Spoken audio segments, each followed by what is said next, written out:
বন্ধুরা, যারা মাধ্যমিক পাশ করে ক্লাস 11-এ উঠেছো, যারা আর্টস, কমার্স বা সায়েন্স নিয়ে পড়ছো, ভর্তি হয়ে গেছো ক্লাস 11-এ, প্রত্যেক বছর 11-এ উঠলেই কিন্তু মোবাইল বা ট্যাব কেনার জন্য 10,000 টাকা করে দেওয়া হয় আমাদের রাজ্য সরকারের পক্ষ থেকে। বিগত বছরগুলিতেও দেওয়া হয়েছিল।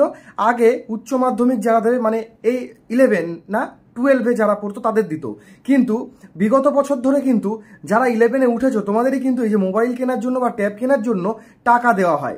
তো বন্ধুরা, এবছর 2025 সালে তোমরা ট্যাবের টাকা কবে পাবে?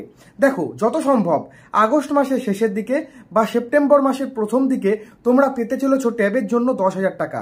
ট্যাব বা মোবাইল কেনার জন্য রাজ্য সরকারের নতুন প্রজেক্ট তরুণের স্বপ্ন।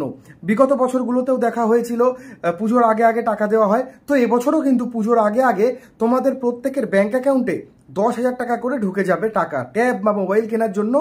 এটা তরুণের স্বপ্ন প্রকল্পের। যারা 11-এ পড়ো তোমরা সকলে কিন্তু এই টাকা পাবে।